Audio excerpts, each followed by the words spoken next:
Welcome back to Freight Waves Now. It's Tuesday morning, so it's time to check in with our CPG expert, intermodal expert, and also host of the Stock Out show, Mike Bowden-Distel. Mike, thanks for joining us this morning. Hi, guys. How are you? Doing pretty good, pretty good. Doing great, Michael. Nice to see you, my friend. Let's can we start out here? I know we're going to talk about JB Hunt there, but I'd like to get your take on this the Canadian Pacific issue that just came through, the binding arbitration that solved that. Do you have any thoughts on that? I think it's good news. I think that usually when you do something like that, there's some concession that the wages will rise a moderate amount, and it gets everyone back to work, and it prevents a greater supply chain disruption. And I think it's a positive development for shippers and the Canadian economy. And I'm glad that it was resolved in an expedient manner. I mean, there have been times when I followed the Canadian railroads where you've had work stoppages, and what they've tried to have to do is fill in with some management employees, but it never runs as smoothly, and it just causes all those supply chain disruptions. I don't think we can really afford that right now, particularly with the grain situation in Russia and Ukraine. Cutting off that sort of grain supply, it's even more important to get that Canadian grain to market. Yeah, and as Harris pointed out too, fertilizer products as well is large issue there. Potash, yeah. Absolutely. So good. I like those thoughts there, Mike. And let's kind of get into the topic that we've got for today. JB Hunt announcing that it's going to really beef up its container fleet. And I've got to beg the question, why now is the time for that to happen?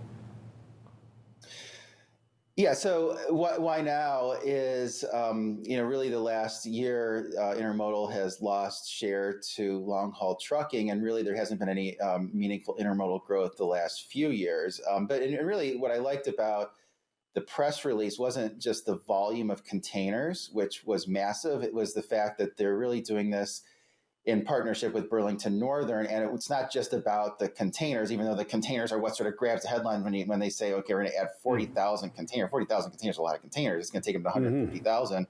That's going to be, if you look at their next, big competitor, they're at about 44,000. That being Hub Group. So, my first thought when I read the press release and those numbers was that just going to add to congestion, because are you going to be able to process those? You're going to have the chassis, but they had in the press release, things like Burlington Northern Santa Fe, their Class 1 railroad partners investing in extra capacity at intermodal terminals, particularly those in Southern California and Chicago, which is really the main corridor in the West that Burlington Northern uses, and doing very other things to improve the consistency. JB Hunt says it's going to be adding chassis.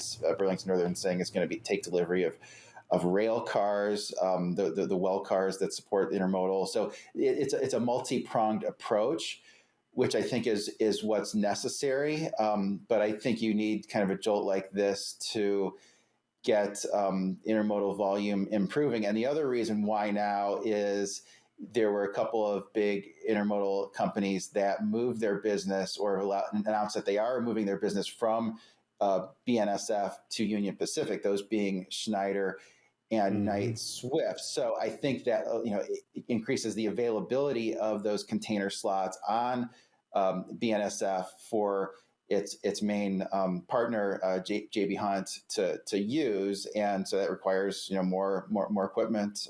So I think it's an opportunity that would the movement of that business to Union Pacific create an opportunity for JB Hunt. So Michael, what about those that say that this is kind of a knee-jerk reaction, almost like we're seeing or possibly seeing in warehousing space? We see warehousing space growing or filling up so quickly, and the inventory levels filling up so quickly as a possible over-purchase from a reaction.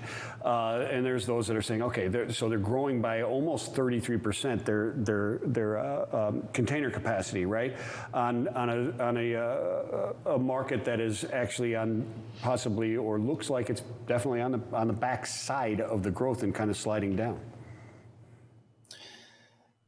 Yeah, I mean, I think it depends on your outlook for demand. I think that if your outlook for demand is relatively strong over the next few years, and we're going to continue to import lots of of containers, and those products are going to ultimately go to the eastern consumption centers, and trucking markets continue to be tight on long haul, then I think it makes sense. I mean, historically, the intermodal has really been sort of the growth area for the railroads, and that really stopped being true the last 5, 6, 7 years, because the service really wasn't there.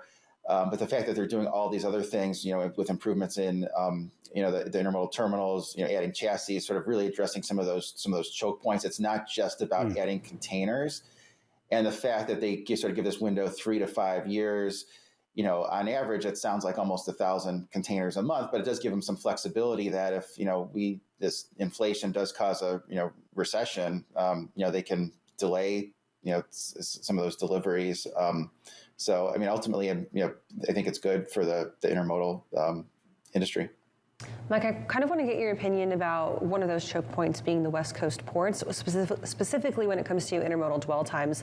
Last week, we got a press release saying that for intermodal, dwell times actually increased from just over 3 days to just over 5 days. So almost a double in dwell times for those intermodal containers leaving the West Coast. Can you talk a little bit about if this increase in containers, without necessarily the increase in, as you mentioned, the equipment or even the staffing to assist getting them out of the ports, if that could be kind of a double choke point now, I guess? Well, the issue with getting them out of the ports is really related to the fact that the port is inefficient. I mean, relative to other ports around the world. I mean, it's really sort of a bad joke how inefficient the U.S. ports are relative to the ports around the world, which have much more automation.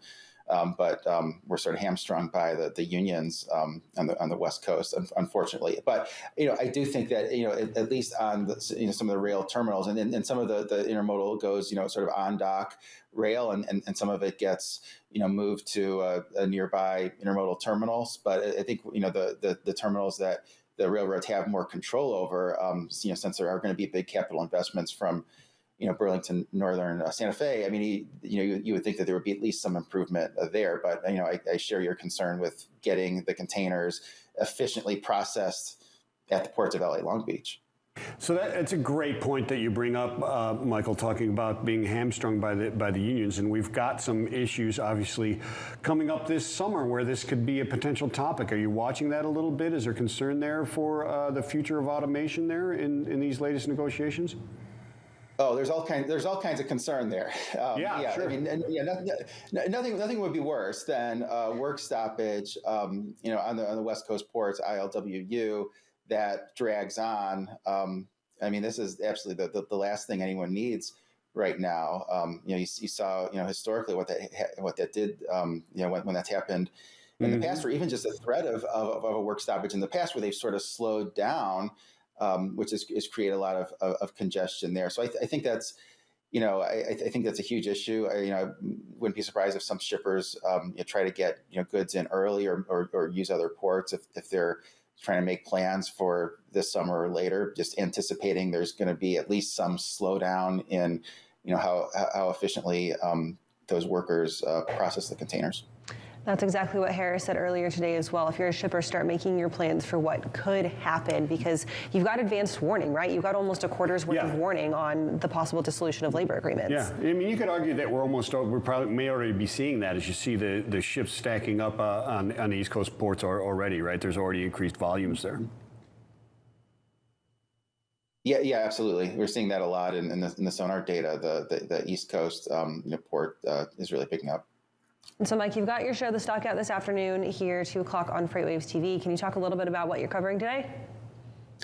Sure. So I'm going to be talking to Raj Patel, who is an executive at Four Kites, so a company that we know pretty well at FreightWaves. They do end-to-end shipment tracking for CPGs and retailers. Going to be talking to him about how CPG companies' supply chains have changed throughout the pandemic and what he's expecting going forward.